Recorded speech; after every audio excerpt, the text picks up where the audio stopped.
संघर्ष में आदमी अकेला होता है, सफलता में दुनिया उसके साथ होती है। जिस जिस पर ये जग हँसता है, वही इंसान इतिहास रचता है। जी हाँ, 25,000 से 25 साल से पत्रकारिता का अनुभव रखने वाले, 1 से सवा लाख ट्विटर फॉलोवर्स के साथ सोशल मीडिया पे सक्रिय आवाज,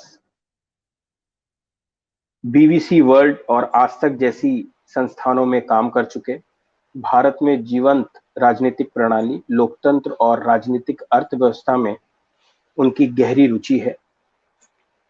दुनिया भर के पत्रकारिता के रुझानों को अपने आप में अपडेट रखने वाले, भाजपा और संसदीय रिपोर्टिंग करने वाले, किताबें और शतरंज खेलने का शौक रखने वाले, कई राष्ट्रीय डेलियों में लिखने वाले और अपना खुद का भी ब्लॉग लिखने वाले, हम बात कर रहे हैं हिंदी पत्रकारिता के सबसे प्रमुख व्यक्तियों में से एक श्री अखिलेश शर्मा जी का। अखिलेश जी, भारतीय विद्या भवन के इस वेबिनार में आपका बहुत बहुत स्वागत है। अखिलेश शर्मा ने 1994 में नई दिल्ली में अपने राष्ट्रीय ब्यूरो में हिंदी भास्कर के साथ अपने करियर की शुरुआत की।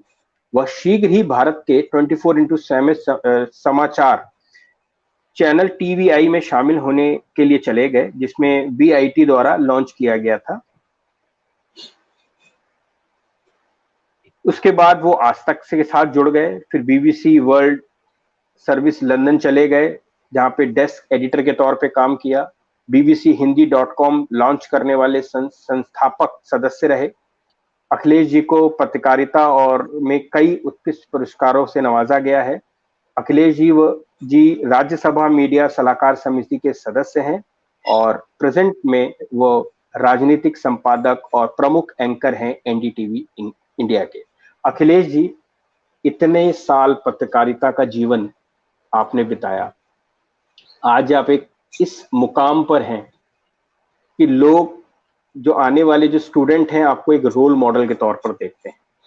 जब आप स्टूडेंट थे, जब आपने अपने संघर्ष शुरू किए थे, जो बात मैंने संघर्ष से शुरू की थी, और आज अपने आप को देखते हैं, कभी पीछे मुड़ के देखा तो क्या लगा, कैसे आप आगे आए, किस तरीके से, अगर ये चीजें आज हमारे दर्शकों के साथ आप शेयर करना चाहें। जी विशाल जी, सबसे पहले आपका बहुत बहुत धन्यवाद, आभार। आपने जो शब्द कहे हैं उनके लिए मेरे पास जवाब देने के लिए कुछ शब्द कम पड़ रहे हैं, क्योंकि आपने बहुत ही विनम्रता के साथ रखी बातों को, और मैं आपका शुक्रगुजार हूं इन तमाम शब्दों के लिए जो आपने मेरे प्रति व्यक्त किए हैं। सभी जो लोग जुड़े हैं उनका भी मैं आभार व्यक्त करता हूं कि उन्होंने अपना कीमती समय निकाला है इस वेबिनार में हिस्सा लेकर के। और जहां तक आपका प्रश्न है विशाल जी, बहुत आपने महत्वपूर्ण बात कही है। संघर्ष शब्द का आपने इस्तेमाल किया, और संघर्ष निश्चित तौर पर एक ऐसा शब्द है जो हर व्यक्ति के साथ जीवन में चलता रहता है। वो चाहे किसी भी परिस्थिति में रहे, चाहे वो सुखद परिस्थिति हो, चाहे दुखद परिस्थिति हो, लेकिन संघर्ष एक ऐसी अवस्था है, एक ऐसा शब्द है जो जिससे उसका हमेशा ही पाला पड़ता रहता है। करीब 25 वर्ष का मेरा अनुभव है, पत्रकारिता का मेरा जीवन है, और जो शुरुआत है, मैं आपको कह सकता हूं कि जो मेरी शुरुआत थी वो एक ग्रामीण परिवेश से हुई। मध्य प्रदेश के राजगढ़ जिले में छापेड़ा करके गांव है, वहां से मैंने अपनी 12वीं कक्षा तक की पढ़ाई की है। मेरे माता पिता दोनों ही शिक्षक रहे हैं, तो इस तरह से चूंकि उनकी जॉब वहीं पर थी, तो मुझे वहीं पर पढ़ाई करने का मौका मिला, और 12वीं कक्षा तक हमने पढ़ाई की है वहां पर। लेकिन साथ साथ पढ़ाई के साथ साथ जो दूसरे गतिविधियां होती हैं उनमें भाग लेने का की स्वतंत्रता हमको दी गई थी। घर का माहौल हमारा इस तरह का था कि सभी जितनी विधाएं हैं उनमें हमें काम करने का, सीखने का अवसर दिया गया। तो वो चाहे नाटक हो, चाहे वाद विवाद प्रतियोगिता हो, चाहे निबंध प्रतियोगिता हो, चाहे सामान्य ज्ञान प्रतियोगिताएं हो, इन सब में हमने बढ़ चढ़ करके हिस्सा लिया। इसमें कई पुरस्कार भी जीते। इससे हौसला बढ़ता है, जब आप पढ़ाई कर रहे होते हैं, आपको जब इस तरह कोई सम्मान मिले, पुरस्कार मिले, तो आपका हौसला बढ़ता है, और ये हौसला लगातार चलता रहा। बचपन से मुझे एक बात जरूर कहूंगा, जब से होश संभाला, अखबार पढ़ने का बहुत ज्यादा शौक रहा है। चाहे मैंने पढ़ाई गणित विषय में की है, विज्ञान के विषय मेरे साथ रहे हों, लेकिन इसके बावजूद अखबारों में मेरी विशेष रूप से रुचि रही है। चाहे परीक्षा भी होती हो, उस दिन भी मैं अपने माता पिता से अनुमति लेकर के पास के पान की दुकान पे अखबार जहाँ आता था वहां पर पढ़ने जरूर जाता था। चाहे हमारे घर पे अखबार नहीं लिया जाता था इसीलिए क्योंकि पूरा समय फिर ये पढ़ने में गंवा देंगे, तो थोड़ा सा समय निकाल करके भी मैं अखबार पढ़ता था।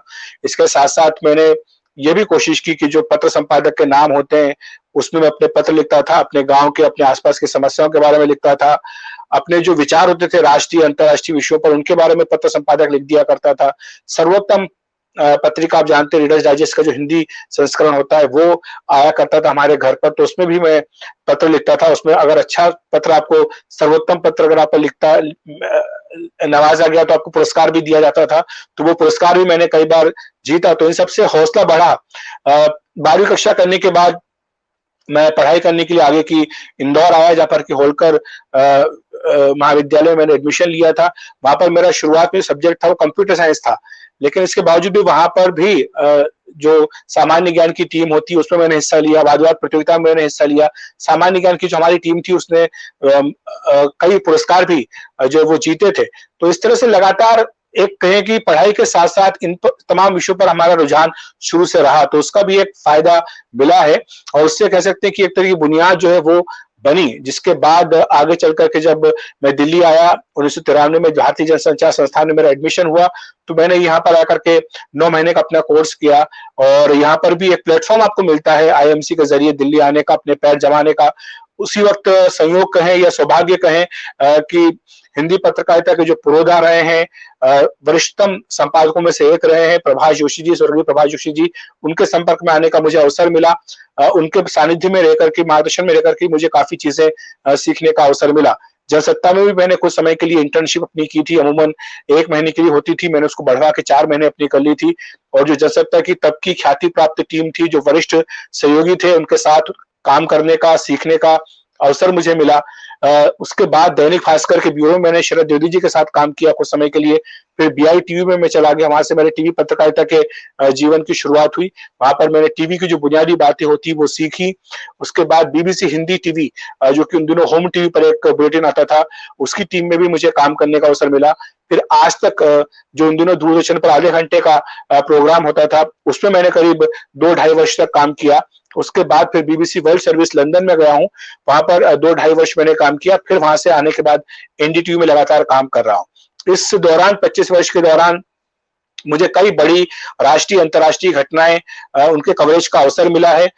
मुझे जो सबसे बड़ा, जो मैं एक कभी भूल नहीं सकता, वो है करगिल युद्ध के दौरान जो मैंने रिपोर्टिंग की है, मुझे जो अवसर मिला, अपने सैनिकों का जो शौर्य है, बलिदान है, उसको नजदीक से देखने का अवसर मिला। और उस कवरेज ने, आप कह सकते हैं कि मेरे जीवन की दिशा और दशा हमेशा के लिए बदल दी। मुझे लगा कि जो सैनिक है हमारे किस तरह से अपना बलिदान देते हैं, उनकी कहानी हमने घर घर तक टेलीविजन के जरिए पहली बार पहुंचाई। आप जानते हैं करगिल का जो युद्ध था वो पहला टेलीवाइज युद्ध था, और उस दौरान निश्चित तौर पर जो अनुभव रहे वो जीवन भर मुझे याद रहेंगे। अंतर्राष्ट्रीय स्तर पर भी कई बड़ी घटनाओं को मुझे कवर करने का अवसर मिला है। जब मैं बीबीसी लंदन में था उसी दौरान 9/11 हुआ था।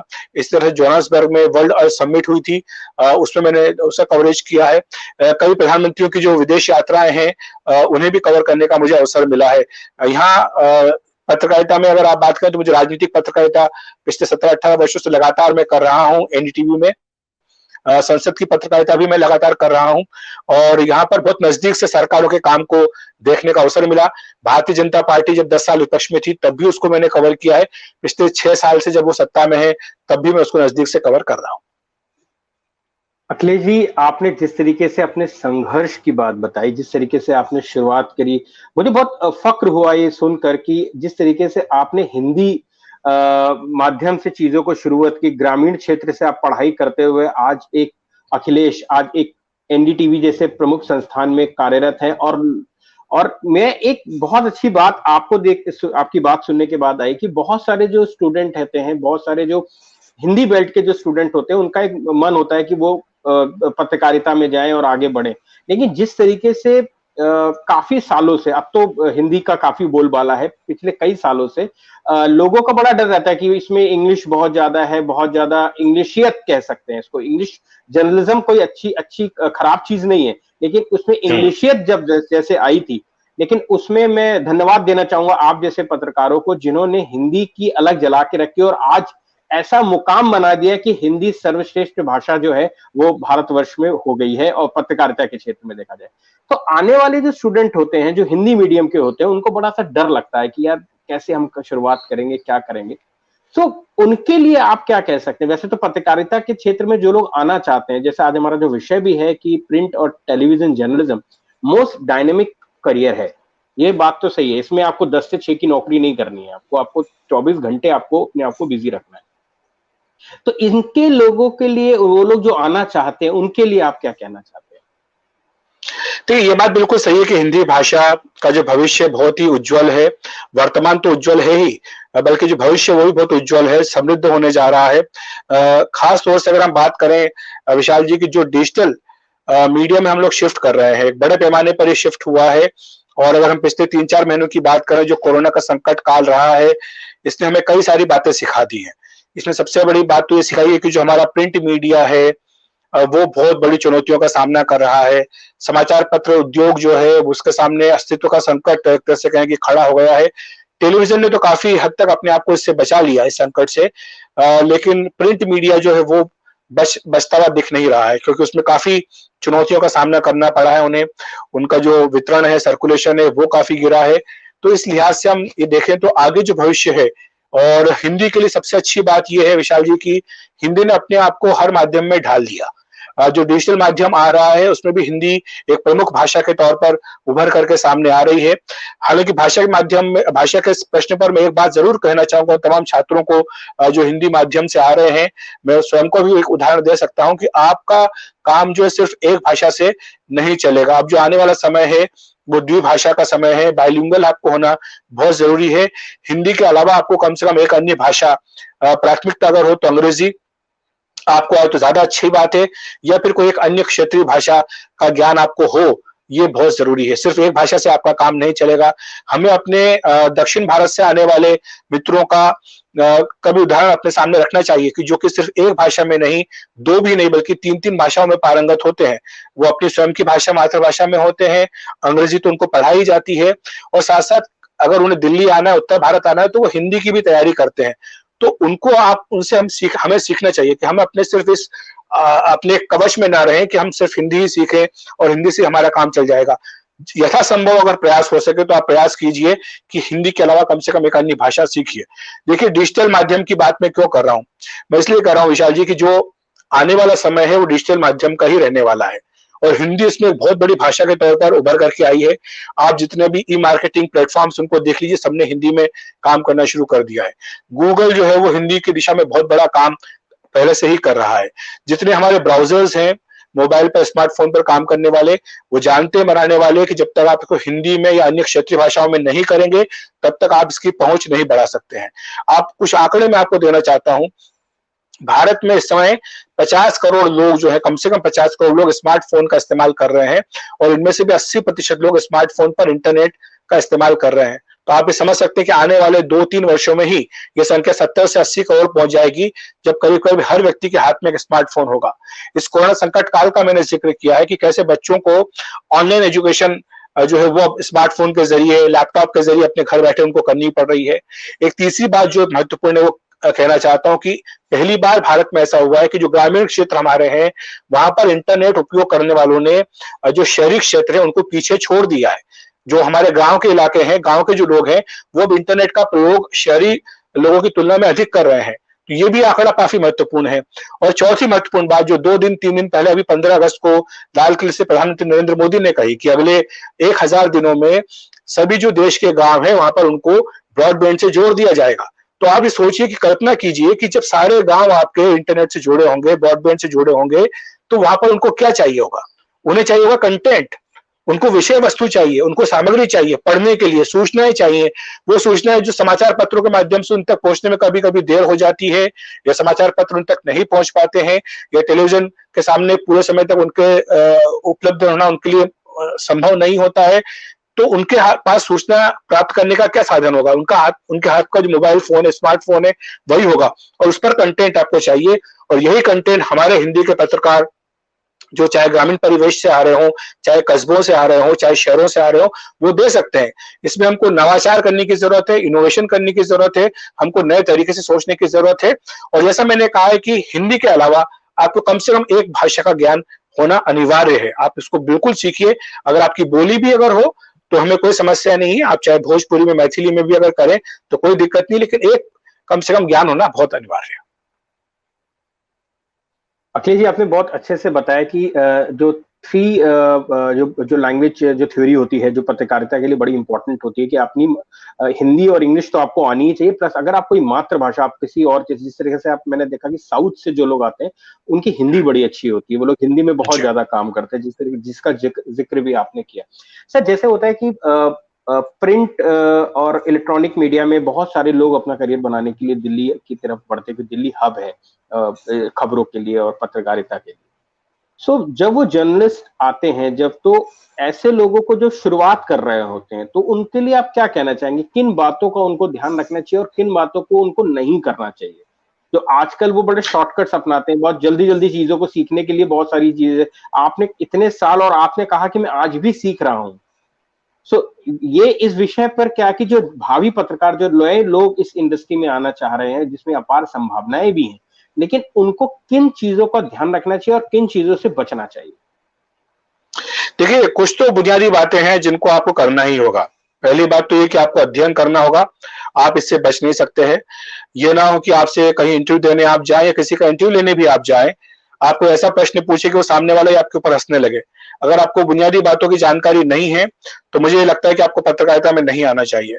अगर आप पत्रकारिता में आ गए हैं, तो आपको बुनियादी बातें पता होनी चाहिए। हमारे देश के बारे में, हमारे समाज के बारे में, हमारे अपने लोगों के बारे में, हमारी संस्कृति के बारे में, हमारी विविधता के बारे में, इन सब चीज़ों के बारे में आपको बुनियादी बातें पता होनी चाहिए। दुनिया में क्या हो रहा है, इसका भी बेसिक अंडरस्टैंडिंग आपको होनी चाहिए। इसके लिए ज़रूरी है कि आप खूब पढ़ाई करें। मैं ये नहीं कह रहा कि आप ढेर सारी किताबें अपने घर में रख लें और सिर्फ उन्हें ही पढ़ते रहें। आप अगर सिर्फ रोज समाचार पत्र भी पढ़ेंगे, अखबार भी पढ़ेंगे, तो ये भी काफ़ी है। ये भी आपको बुनियादी जो जानकारियां हैं, ये देने में समर्थ है। क्योंकि देखिए, समाचार पत्र के बारे में क्या कहा जाता है? समाचार पत्र के बारे में ये कहा जाता है कि वो जल्दी में लिखा गया इतिहास है। तो आप अगर समाचार पत्र पढ़ रहे हैं, तो आप अपने आप को इतिहास से रूबरू करा रहे होते हैं, इतिहास से अपने आप को अप टू डेट कर रहे होते हैं। तो ये सबसे बड़ी ज़रूरत आपकी है कि आप अपने आप को अप टू डेट रखें और इसके लिए समाचार पत्र पढ़ें, टीवी चैनल्स देखें, और साथ ही डिजिटल माध्यम में तो आजकल इतनी सामग्री उपलब्ध है। गूगल के बारे में तो कहा जा रहा है कि आपको हर चीज़ चुटकी बटन दबाते ही आपको गूगल पर हर सारी जानकारियाँ मिल जाती हैं। तो आपकी शंकाओं का समाधान करने के लिए गूगल तो है ही, उसका भी आप उपयोग करें। विकिपीडिया में जाएँ, वहाँ पर लोगों के बारे में अध्ययन करें कि क्या है, घटनाओं के बारे में, ऐतिहासिक संदर्भों के बारे में पढ़ाई करें। तो पढ़ाई करना बहुत ज़रूरी है। जब तक इनपुट नहीं जाएगा, तब तक आउटपुट नहीं आएगा। ये बुनियादी बात जो है पत्रकारिता की होनी चाहिए, कि आप जब तक इनपुट आपको दिमाग में कुछ नहीं जा रहा है, तब तक मुँह से कोई बाहर ढंग की बात निकल नहीं पाएगी। दूसरी बड़ी बात क्या है कि आप अपने जो पीयर्स हैं और अपने जो आपके सीनियर्स हैं, उनसे बहुत मित्रतापूर्ण संबंध बना करके रखें। प्रतिद्वंदिता होना स्वाभाविक है, लेकिन फिर भी एक सौहार्द होना चाहिए। जिससे भी आप सीख सकते हैं, उससे आप सीखें। और अपना जो अहम है, उसको घर पर छोड़ करके आएँ। अहम को इसमें कहीं भी आड़े नहीं आने दें। कोई भी चीज़ अगर आपको सिखाई जा रही है, तो उसको खुले मन से आपको सीखना होगा। ये सारी बुनियादी बातें जो आपको करनी होगी। इसके साथ-साथ आजकल जैसा मैंने कहा कि ज़ोर जो है विशाल जी, वो डिजिटल मीडिया पर है। आपको डिजिटल मीडिया के माध्यम से ही अब कई सारी नई चीज़ें आपको सीखने का मौका मिल रहा है। इसी डिजिटल मीडिया में आपको रोज़गार के भी अवसर मिलने जा रहे हैं। अब आपके लिए सीमित अवसर होंगे प्रिंट में, थोड़े अधिक उससे अवसर होंगे आपको टेलीविज़न में, लेकिन सबसे अधिक अवसर अगर आपके लिए है, तो वो डिजिटल माध्यम में होंगे। तो डिजिटल माध्यम से आप अपने आप को ठीक रखें। जैसा आपने कहा कि हर व्यक्ति की ये महत्वाकांक्षा होती है, कुछ लोग जो है शॉर्टकट का भी इस्तेमाल करना चाहते हैं। शॉर्टकट से हो सकता है कि आपको तुरंत सफलता मिल जाए, लेकिन आप शायद लंबी दौड़ का घोड़ा आप नहीं बन पाएँगे। अगर आपको लंबी दौड़ का घोड़ा बनना है, तो जो बुनियादी बातें हैं, उनको दुरुस्त होना रखना आपके लिए बहुत ज़रूरी है। तरीके से आपने अखिलेश जी, जिस तरीके से आपने बताया कि आने वाला जो समय है वो डिजिटल मीडिया का है, पर आजकल ये देखा जाता है कि सोशल मीडिया पे जिस तरीके से जो खबरें आती हैं, जिसे आप कह सकते हैं, आजकल जो नया नाम दिया हुआ है वो है व्हाट्सएप यूनिवर्सिटी। हुँ। बिना पहचाने कोई भी खबर उसमें आ जाती है और लोग उसको समझ नहीं पाते कि और वो खास तौर पे मैंने देखा है कि जो आम लोग हैं वो तो हैं, और कुछ जो नए पत्रकार हैं और जो नए मीडिया के पर्सन हैं वो भी इस तरीके से भ्रम में आ जाते हैं कि वो उस चीज को सच मान लेते हैं। तो ऐसी जो फेक न्यूज होती है जिसका चलन बहुत ज्यादा बढ़ गया है, आपकी नजर में इसको कैसे ठीक किया जाए और इससे कैसे बचा जाए? देखिए, मुझे लगता है विशाल जी कि यही एक जो युवा पत्रकार आ रहे हैं उनके लिए बहुत बड़ा अवसर प्रदान करता है। अवसर इसलिए प्रदान कर रहा है क्योंकि देखिए दोनों में हमें फर्क करना बहुत जरूरी है। अंतर क्या है, सोशल मीडिया अलग बात है और डिजिटल मीडिया अलग बात है। आज आप हम जब प्रिंट की बात करते हैं, हम जब टीवी की बात करते हैं, हम जब डिजिटल मीडिया की बात करते हैं, तो हम बात कर रहे होते हैं कन्वर्जेंस की। कन्वर्जेंस इस तरह से हो रहा है कि जो आज प्रिंट मीडिया का पत्रकार है, वो चाहे रिपोर्टर जो कल तक अपने घर से 2 बजे निकलता था, एक प्रेस कॉन्फ्रेंस में जाता था, शाम को 4 बजे 5 बजे दफ्तर पहुंचता था, 8 बजे तक अपनी स्टोरी लिखता था, 9 बजे तक घर पहुंच जाता था। आज उसके लिए ये लग्जरी नहीं है। आज उसका ऑफिस उससे एक्सपेक्ट करता है कि सुबह 8 बजे वो डिजिटल जो मीडिया, डिजिटल जो वर्जन है उनके समाचार पत्र का, उसके लिए एक स्टोरी फाइल कर दे। उसके बाद जब वो घर से निकलेगा, फील्ड में जाएगा किसी भी इवेंट को कवर करने के लिए, तो वहां अपने स्मार्टफोन का यूज करेगा और वहां पर एक छोटा सा वीडियो उसका बनाएगा और दफ्तर भेजेगा और दफ्तर उसको लोड करेगा। कन्वर्जेंस में इसलिए कह रहा हूं कि सारे प्लेटफॉर्म जो मर्ज कर चुके हैं, प्रिंट, टीवी और डिजिटल तीनों मर्ज कर चुके हैं। और सोशल मीडिया एक अलग बात है। बिल्कुल सही आपने कहा कि व्हाट्सएप यूनिवर्सिटी चल रही है और ऐसे में ही जो मेन स्ट्रीम मीडिया है उसकी जिम्मेदारी बढ़ जाती है और इसीलिए हमारे लिए अवसर भी बढ़ जाते हैं। हमसे ये उम्मीद की जाती है पत्रकारों से कि हम जो भी समाचार देंगे वो ठोक बजा के देंगे, 100% सच समाचार ही देंगे। हम अटकलों पर या सुनी सुनाई बातों पर हम कोई समाचार नहीं देंगे। और इसीलिए जब हमें ये पता लगता है कि व्हाट्सएप यूनिवर्सिटी में कुछ चीज चल रही होती है, तो लोग फिर हमारे पास आते हैं ये जानने के लिए, समझने के लिए कि क्या है, सच है या नहीं है। तो इसीलिए हमारी जिम्मेदारी भी बढ़ जाती है और हमारे लिए अवसर भी बढ़ जाते हैं। देखिए सोशल मीडिया जो है वो क्या है, सोशल मीडिया दरअसल एक एक्सटेंशन था मेन स्ट्रीम मीडिया का। उसने हम जब आते हैं पत्रकारिता में तो हमें प्रशिक्षण मिलता है, जैसे भारतीय विद्या भवन है प्रशिक्षण दे रहा है, वो पत्रकारों को तैयार कर रहा है, वो उनका समय ले रहा है, उसके बदले में उनको ज्ञान दे रहा है, उन्हें बता रहा है कि आगे जब पत्रकारिता में आएंगे तो उनको किस तरह से तैयारी करनी है। सोशल मीडिया में ये नहीं है। सोशल मीडिया में आप विटनेस है, आपके हाथ में फोन है, आप किसी घटना के साक्षी हैं, आपने उस जानकारी को लिया, आपने उठाकर सोशल मीडिया पे डाल दिया। मैं ये नहीं कहता कि वो गलत है, खराब है, वो एक तरह से कॉम्प्लीमेंट कर रहा होता है मेन स्ट्रीम मीडिया को, लेकिन इसके बावजूद भी कई जगह पर, और जो आपने बिल्कुल सही शब्द का इस्तेमाल किया व्हाट्सएप यूनिवर्सिटी, कई जगह पर ये बहुत ज्यादा घातक भी हो सकता है, खतरनाक भी हो सकता है। कुछ दिनों पहले बेंगलुरु में हमने देखा कि क्या हुआ कि एक फेसबुक पोस्ट के चलते सांप्रदायिक हिंसा भड़की और वहां पर कुछ लोगों की जान चली गई। व्हाट्सएप पर क्या हुआ हमने देखा कि जब व्हाट्सएप पर बच्चा चोरी की अफवाहें चलाई गई तो किस तरह से कई जगह पर लोगों को पीट पीट करके मार डाला गया। तो ये सब सोशल मीडिया के खतरे हैं और इन खतरों को उजागर करना, इन खतरों के बारे में जनता को बताना और इन खतरों से उनको आगाह करते हुए किस तरह से आप दूर कर सके, ये हमारी जिम्मेदारी बढ़ जाती है। और इसलिए हम जो प्रोफेशनल जर्नलिस्ट होंगे, हमारे लिए कभी भी अपना काम कम होने वाला नहीं है, हमारी जिम्मेदारी ज्यादा रहेगी और हमारा काम भी बढ़ेगा। अखिलेश जी, जिस तरीके से आप कई सालों से पॉलिटिकल रिपोर्टिंग करते आ रहे हैं और कई बार होता है कि ये कहा जाता है कि पॉलिटिकल प्रेशर बहुत ज्यादा पत्रकारों के ऊपर आ जाता है कभी कभी किसी खबर को लेके किसी से, तो कभी ऐसे में जो युवा पत्रकार आ रहे हैं उनके लिए आप क्या सीख देते हैं, कैसे अपनी खबर को भी रखना है और इन पॉलिटिकल प्रेशर से भी बचना है, तो इस पर आप क्या एडवाइस देना चाहते हैं? देखिए पॉलिटिकल प्रेशर जो होगा वो आपके ऊपर नहीं आएगा, पत्रकार के ऊपर नहीं आएगा। मुझे इस बात का सौभाग्य मिला है कि जहां-जहां मैंने काम किया वहां पर मुझे पूरी स्वतंत्रता मिली है। कहीं भी मेरे काम में कहीं पर रोड़ा अटकाने की कोशिश नहीं की गई है। हमेशा से जो पत्रकारिता का एक बुनियादी सिद्धांत होता है वो ये कि आप 2 सूत्रों से अपने समाचार की पुष्टि करें, उसके बाद ही इसको या तो ऑन एयर करें या प्रकाशित करें। हम हमेशा उस सिद्धांत पर काम करते हैं, तो इसलिए कभी भी इस तरह की कोई दिक्कत का सामना नहीं करना पड़ा है। पॉलिटिकल प्रेशर की जहां तक बात है, मैं इससे इनकार नहीं करता कि होता है और कई लोगों को इसका सामना करना पड़ता है। ये मूलतः जो है वो संस्थानों के ऊपर आता है, संस्था जो समाचार पत्रों के या टीवी चैनल्स के जो मालिक होते हैं उनको इसका सामना करना पड़ता है और इससे आपको ज्यादा परेशान होने की जरूरत नहीं है। लेकिन आप जब एंटरप्रेन्योर बनेंगे, आप जब अपना खुद का काम शुरू करेंगे, तो अगर आप पत्रकारिता के बुनियादी सिद्धांतों पर अगर चलते रहेंगे, जैसे मैंने कहा कि एक सिद्धांत है कि आप 2 सूत्रों से अपनी खबर की पुष्टि करने के बाद ही उसको चलाएं, या जो पत्रकारिता से जुड़े जो कानून है, अवमानना से जुड़े जो कानून है, अगर आप उनका अध्ययन करें, अगर आप उनको प्रायोगिक रूप से लागू करें, व्यवहारिक रूप से लागू करें, तो आपको कभी भी कोई दिक्कत की नहीं आएगी। ये जो प्रेशर्स होते हैं ये लोकतंत्र का हिस्सा है और ये हमारी एक कड़वी सच्चाई भी है, लेकिन हमें इसका सामना करना होगा। इस दबाव के आगे अगर आता है दबाव, तो आपको दबाव के आगे झुकना नहीं है और ईमानदारी के साथ, सच्चाई के साथ आपको अपना काम करना है। देखिए, आपकी पत्रकारिता का जो उद्देश्य है वो ये होना चाहिए कि जिन लोगों की आवाज दबी हुई है, जिनकी आवाज सामने नहीं आ रही है, उन्हें आपको सामने लाना है। आपका काम ये नहीं कि आप टाई लगा करके मेकअप करके आप स्टूडियो में बैठ जाएं और दुनिया को भाषण दें, लेकिन जो दुनिया की तकलीफ है, अगर आप उसको अपने स्टूडियो के माध्यम से अगर दुनिया के सामने रख सकें, ऐसे लोगों के सामने रख सकें जिनके पास तकलीफ पहुंचने से शायद उनकी तकलीफ का वो समाधान कर सकें, तो मुझे लगता है कि आपकी पत्रकारिता का उद्देश्य वही होना चाहिए। आई थिंक अखिलेश जी ने जिस तरीके से बात को समझाया है कि पॉलिटिकल प्रेशर्स जब आते हैं तो इनको किस तरीके से टैकल करना चाहिए। फेसबुक पर हमारा एक कुछ प्रश्न आया है, तो मैं प्रश्न लेना चाहता हूँ। जीत अवस्थी जी का प्रश्न है, वो कह रहे हैं एक आम पत्रकार आम जनता की समस्याओं के साथ हमेशा खड़ा रहता है और मुद्दों को करता है। कभी पत्रकार को पत्रकारिता क्षेत्र में अगर समस्या का सामना करे तो ऐसी स्थिति में क्या करना चाहिए? मेरे ख्याल से जीत अवस्थी जी पूर्व छात्र हैं और पत्रकार भी हैं, तो मैं अखिलेश जी से एज ए सीनियर होने के नाते मैं पूछना चाहता हूँ, ऐसी समस्या में हम क्या कर सकते हैं, किस तरीके से अपने आप को रोक सकते हैं, अपने आप को कूल एंड काम रख सकते हैं? नहीं, अजीत जी का प्रश्न बिल्कुल सही है। इस तरह की समस्याएं आती भी हैं। पिछले 4-5 महीनों में बहुत ज्यादा समस्याएं आई हैं। हमारे कई पत्रकार मित्र जो हैं, जिनकी आर्थिक परिस्थितियां ठीक नहीं थी, जो तंगी में थे, उनका निधन हुआ, कोरोना के चलते निधन हुआ।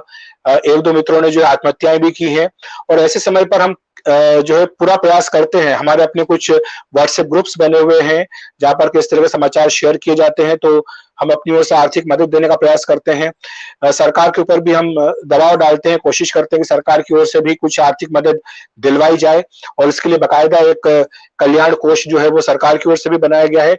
वहां पर इस तरह के लोगों से, परिवार वालों से उनका फिर आवेदन करवाते हैं और एक आर्थिक मदद दिलवाने की कोशिश करते हैं। जो बाकी तंगी है या बाकी जो दिक्कतें हैं, जी जी का प्रश्न मैं बिल्कुल समझता हूँ, वाजिब है, क्योंकि होती है। आपने शुरुआत में जिस शब्द का इस्तेमाल किया था, संघर्ष, ये संघर्ष हमेशा हर पत्रकार के साथ चलता रहता है। वो चाहे कितना स्थापित, कितना ही सफल पत्रकार क्यों ना हो, लेकिन संघर्ष तो उसके साथ हमेशा चलता ही रहेगा। और ऐसे में आपको अपना मनोबल बनाए रखना चाहिए। आप अपने वरिष्ठ लोगों के साथ अपनी समस्याओं की चर्चा करते रहें, अपने परिवार के साथ समस्याओं की चर्चा करते रहें, स्वयं को अकेला ना रखें, व्यस्त रखें, किताबें पढ़ें, अच्छा संगीत सुने, योगा करें। ये सारी बातें हैं जिनसे आप अपने आप को थोड़ा तनाव मुक्त कर सकते हैं, और जितना कम तनाव लेकर के चलेंगे, मुझे लगता है उतना अच्छा होगा। हालांकि मैं जानता हूँ, अपने अनुभव से कह सकता हूँ कि ये कहना आसान है, पत्रकार के लिए बहुत करना मुश्किल है, क्योंकि हमारा जो काम होता है सुबह से लेकर रात तक होता है। कल भी देर रात तक मैं काम करता रहा हूँ, आज सुबह से भी मेरा काम बहुत जल्दी शुरू हो गया। तो ये हमारे लिए लगातार होता है। छुट्टी या कोई जो चीज मायने नहीं रखती है। कई बार तो ये होता है कि त्योहार मनाते वक्त भी फोन आते हैं, तो आपको उठ के फोन अटेंड करना पड़ता है, न्यूज आपको ब्रेक करनी पड़ती है। तो ये पार्ट एंड पार्सल आपका है। ये आप सोच करके जब आप आए थे, तो आप सोच करके ही आए हैं कि आपको ये सब करना है। तो मुझे लगता है कि धीरे धीरे करके आदत पड़ जाएगी। बहुत अच्छी बात, और बहुत अच्छे से अखिलेश जी आपने बात को समझाया, और जिस तरीके से आपने बताया कि जैसे पत्रकारिता का ये जीवन ही है, ये मीडिया यही है कि कई लोग जैसे त्योहार होते हैं तो फैमिली के साथ बनाते हैं, कई कोई घटना घट जाती, कुछ हो जाता है, तो जैसे सरकार ने बोला लॉकडाउन हो गया, सब लोग घर में रही, नहीं तो बीमार हो जाएंगे। लेकिन पत्रकार और कुछ ऐसे प्रोफेशंस हैं जो चाह के भी नहीं कर सकते, उनका काम है कि मुझे खबर पहुंचाना, उनको फील्ड में जाना ही पड़ेगा। आजकल मैंने बहुत सारे पत्रकारों को देखा, वो घर से ही अपना पत्रकारिता कर रहे हैं, उन्हें जाने में डर लग रहा है, लेकिन आप जैसे व्यक्ति को देख रहे हो डेली स्टूडियो में जाके न्यूज पढ़ रहे हैं। तो मेरा थोड़ा सा पर्सनल प्रश्न अखिलेश जी आपसे है कि जब कई डिबेट्स में हम लोग देखते हैं कि बहुत ज्यादा उत्तेजनाएं बढ़ जाती हैं, पत्रकार की भी, एंकर की भी उत्तेजनाएं बढ़ जा सकती हैं। आप खुद एनडीटीवी में इतने साल से एंकरिंग कर रहे हैं, तो जब आप डिबेट करते हैं, बड़ी शालीनता के साथ हमेशा डिबेट देखनी हो तो वो अखिलेश जी की डिबेट देखनी होती है। तो अखिलेश जी, इसमें कैसे आप ये आने वाले जो भावी पत्रकार बनने वाले हैं, ये एंकर्स बनने वाले हैं, उनको क्या क्या चीजें करनी चाहिए जिससे वो इस तरीके से डिबेट को ऑर्गेनाइज कर सकें? क्योंकि बिना झगड़े के कुछ नहीं होता, लेकिन कितना आप कूल रहे हैं जिससे मुद्दे ज्यादा डिस्कस हो, ना कि शोर शराबा। देखिए, हो क्या रहा है कि हमारी जो सभी जितने हमारे संस्थान हैं, सभी में मूल्यों का हम कह सकते हैं गिरावट आई है। अवमूल्यन जो हुआ है उससे कोई भी अछूता नहीं रहा है। तो वो चाहे संसद में आप जब देखते हैं जाते हैं तो वहां पर भी जो बहस होती है उसका स्तर गिर गया है। वहां पर भी कोई बात अपनी ठीक से रखने के बजाय हो हल्ला करना पसंद करता है। तो मुझे लगता है कि धीरे-धीरे करके वही जो अपसंस्कृति थी वो नीचे तक आई है और अब मीडिया में भी उसी का एक तरह का रिफ्लेक्शन हो रहा है। इसमें आप ज़्यादा कुछ कर नहीं सकते, आप जहाँ काम करते हैं, वो आपका एक बहुत बड़ा संबल होता है। वहाँ से आपको क्या कहा जाता है, मैं सौभाग्यशाली रहा हूँ और हम आज भी हूँ कि हमारे यहाँ जो स्टाइल है वो इस तरह की नहीं है। हम ये जानते हैं कि जब 2 लोग बात कर रहे होते हैं, तो उसमें से अगर एक चुप रहेगा तभी दूसरे को बाकी लोगों को समझ में आएगा कि वो क्या कह रहा है। अगर 2 लोग अगर एक साथ बोल रहे होंगे, तो ना तो वो समझ पाएँगे, ना कोई सुनने वाले समझ पाएँगे। तो ये जो मूल मंत्र है, यही सूत्र पे हम लोग काम करते हैं कि एक समय पर एक ही व्यक्ति बोले। अगर सब एक साथ बोलेंगे, तो उसमें आप वो बहस नहीं होगी, फिर वो मछली बाज़ार बन जाएगा, जैसा कि हम बाकी जगह पर देखते हैं। लेकिन मैं किसी को दोष नहीं देना चाहता, क्योंकि देखिए, हम सब पत्रकार हैं, हम सब एक दायरे में काम करते हैं। जो स्वतंत्रता मुझे मिली हुई है, ज़रूरी नहीं कि सभी को वो मिली हो और इसकी वजह से वो कम पत्रकार हो गए या उनका वो ठीक पत्रकार नहीं हुए, ऐसा मैं नहीं मानता। सब अपने-अपने दायरे में रह कर के अपने-अपने उद्देश्य के लिए काम कर रहे हैं। आपकी पत्रकारिता का क्या उद्देश्य है, ये आपके सामने होना चाहिए। देखिए, इसमें एक बुनियादी बात है, वो समझना बहुत ज़रूरी है।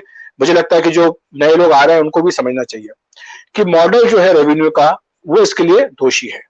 जिस तरह से पूरी जो आमदनी का ज़रिया है वो विज्ञापन है, वो चाहे टीवी चैनल्स हो या समाचार पत्र हो। समाचार पत्र में आप जानते हैं कि एक समाचार पत्र को प्रकाशित करने में 15 से 20 रुपए लगते हैं। आपको वो ₹2 से ₹5 तक मिल जाता है। तो ये जो द ₹15 का ₹20 का घाटा होता है, इसकी भरपाई कहाँ से करता है समाचार पत्र? वो विज्ञापन से करता है। वो विज्ञापन उसको तभी मिलेंगे जब उसका कंटेंट इस तरह का हो कि ज़्यादा लोग उसको पढ़ें, उसका सर्कुलेशन ज़्यादा होगा तब उसको ज़्यादा विज्ञापन मिलेंगे। यही फ़ॉर्मूला आपका टीवी में चैनल्स में काम करता है कि जहाँ पर आपकी आमदनी कम होती है, आपका खर्चा ज़्यादा है, तो उसकी भरपाई करने के लिए आपको विज्ञापनों का सहारा लेना पड़ता है। आपको अधिक विज्ञापन तभी मिलेंगे जब ज़्यादा लोग आपको देखें। अब हो क्या रहा है कि टीवी स्टूडियो में अगर आप लोगों को बिठा देते हैं, आपके 2 घंटे 3 घंटे कवर हो गए, आपको कंटेंट उतने कंटेंट में अगर आपको क्वालिटी कंटेंट बनाना है, तो बहुत ज़्यादा पैसा खर्चा करना पड़ेगा। आपको रिपोर्टर को बाहर भेजना होगा, आपको कैमरामैन को साथ में उसको भेजना पड़ेगा, आपको बाद में आके उसकी एडिटिंग करनी होगी, एडिटिंग सूट का खर्चा होगा, कैमरा हायर करने का खर्चा होगा। ये तमाम खर्चे आप मिला दीजिए और उसकी तुलना कर लीजिए 2-3 घंटे की डिबेट से। उसमें आपको कुछ नहीं करना है, वही 5-10 लोग हैं जो आपको हर टीवी स्टूडियो में नज़र आते हैं। आपको उनको सिर्फ बिठा देना है, उनको आपस में लड़वा देना है। लोग भी देख रहे हैं, टीवी चैनल का काम भी चल रहा है, विज्ञापन भी आ रहे हैं, टीआरपी भी मिल रही है। तो ये एक सस्ता फार्मूला ढूँढ लिया गया है। जैसा आप जानते होंगे कि 80-90 के दशक में जो एक फार्मूला फ़िल्में, मसाला फ़िल्में बॉलीवुड में बनती थी, उसका एक फार्मूला बन चुका था। सारे जो प्रोड्यूसर्स थे, डायरेक्टर्स थे, वो उसी फार्मूले पर काम करते थे। आज अधिकांश टीवी चैनलों में उसी फार्मूले पर काम हो रहा है। जो नए लोग आ रहे हैं पत्रकारिता में, अगर वो उन्हें अवसर मिले इस तरह के संस्थानों में काम करने का जहाँ पर कि उनको मुर्गा लड़ाई ना करवानी हो, तो मैं मानूँगा कि वो अपने आप को उनको सौभाग्यशाली मानना चाहिए। अगर वो एंटरप्रेन्योरशिप कर रहे हैं, अगर अपनी खुद की चैनल्स कर रहे हैं, तो वो इस सिद्धांत पर आगे बढ़ें।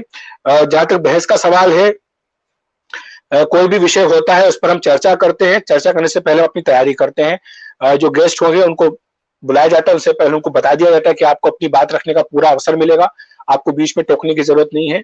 वो ये जानते भी हैं कि चूँकि ये यहाँ पर एक शालीन बहस होती है, तो इसलिए वो उसी तरह से अपनी तैयारी करके आते हैं।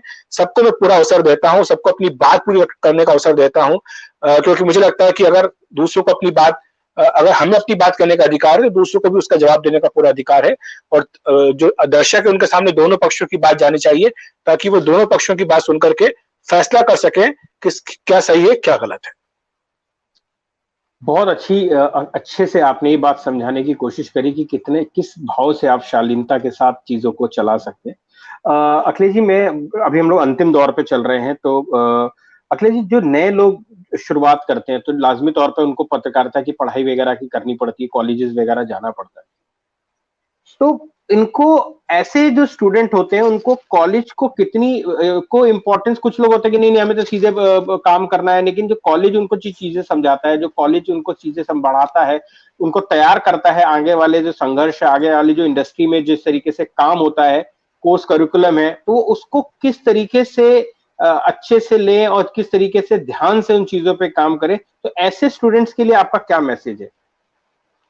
देखिए विशाल जी, मैं मानता हूँ कि बहुत ज़रूरी है कि बुनियादी बातें जो उनका ज्ञान आपको हो आज आप टीवी पत्रकारिता में जितने बड़े चेहरे देखते होंगे, हम में से अधिकांश लोग जो है वो किसी न किसी संस्थान से पत्रकारिता की पढ़ाई करके आए हैं, चाहे वो भारत में की हो, चाहे विदेशी किसी संस्थान में की हो, लेकिन सब लोगों ने जो बुनियादी जानकारी है पत्रकारिता की उसके बारे में प्राप्त की है किसी संस्थान में जाकर के।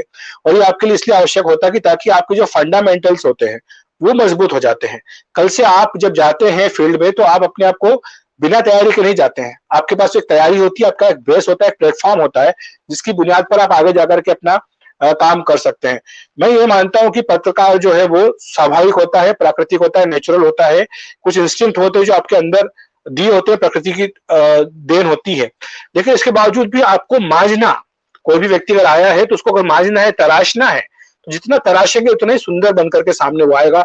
तो ऐसे जो बड़े संस्थान हमारे हैं, जिसमें कि आपका भारतीय विद्या भवन भी है, जिसका कि एक बहुत गौरवशाली इतिहास रहा है, बड़े बड़े पत्रकार यहाँ से पढ़ करके निकले हैं।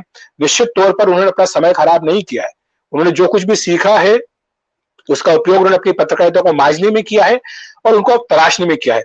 और दूसरी बड़ी बात आप ये देखिए कि आप जब आते हैं, किसी छोटे शहर से आते हैं, किसी गांव से आते हैं, कस्बे से आते हैं, मैं अपने स्वयं का उदाहरण दे सकता हूँ कि दिल्ली जैसे बड़े शहर में आना और यहाँ पर एकदम से आपको आकर के काम करना ये संभव नहीं है।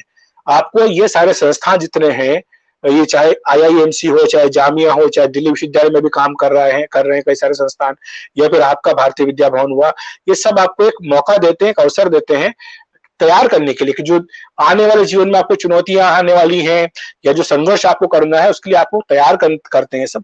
तो उसमें आपको पूरी गंभीरता के साथ समय देना चाहिए, जो पढ़ाया जा रहा है उसको आपको पूरा ध्यान देना चाहिए।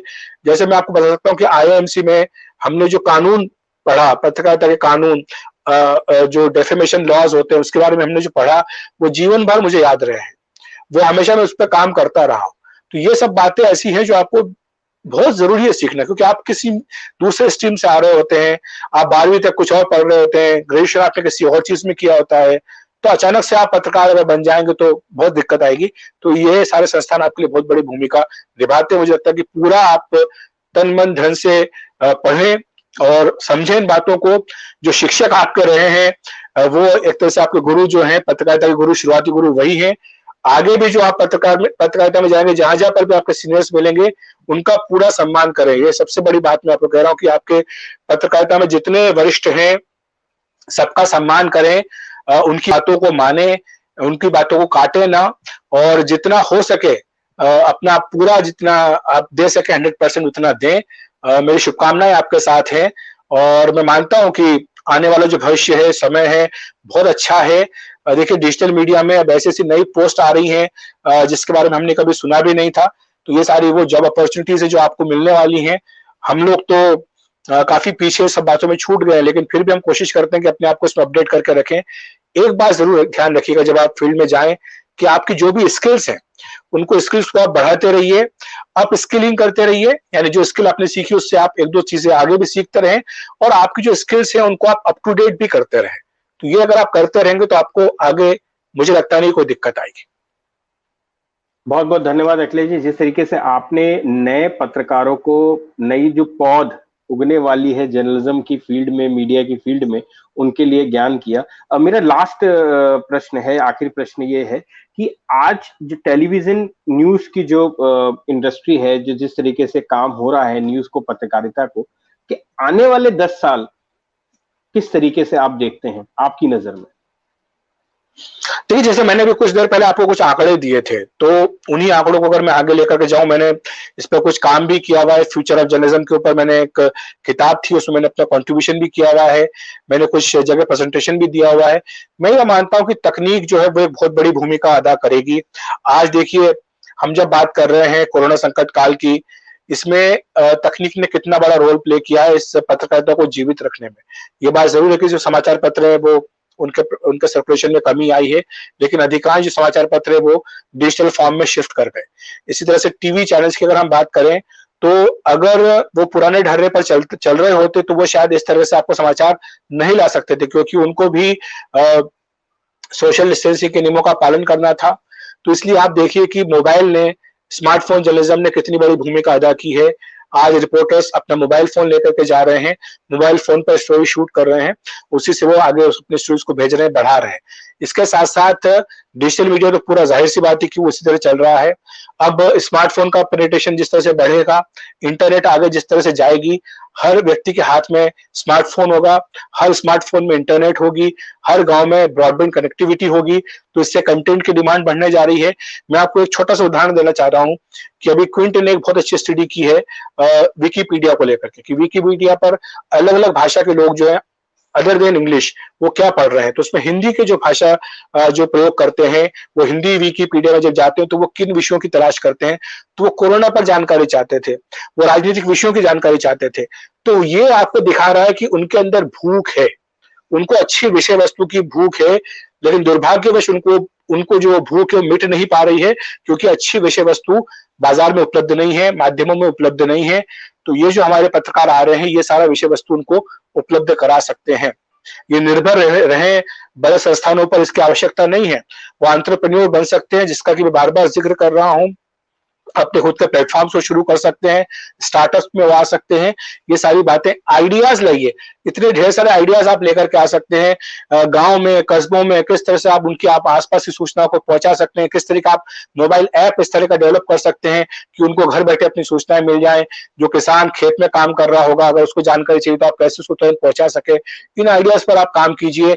तकनीक जो है वो आने वाले दिनों में बहुत बड़ा एक रोल प्ले करेगी। अभी हम 4G पर काम कर रहे हैं, अभी 5G आने वाली, अगले 1-1.5 साल के अंदर 5G टेक्नोलॉजी आ जाएगी। उसके बाद भी दुनिया जो डिजिटल दुनिया पूरी तरह से बदल जाएगी।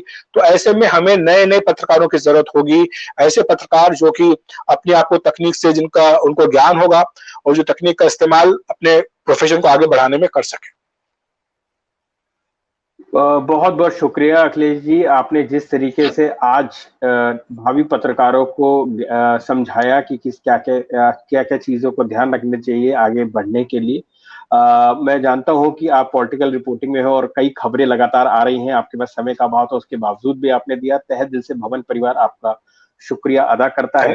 अगर भवन कॉलेज के जर्नलिज्म से रिलेटेड कोई भी आपकी क्वेरी है, कोर्सेज की अगर आप देखना चाहते हैं, तो हमारी जो वेबसाइट है www.bvbfts.com पर जाकर आप रेडियो एंड टेलीविजन जर्नलिज्म के कोर्स के बारे में देख सकते हैं, या भवन के और कोर्सेज के बारे में bvbdelhi.org पर आप जाकर चेक कर सकते हैं। आज के लिए बस इतना ही।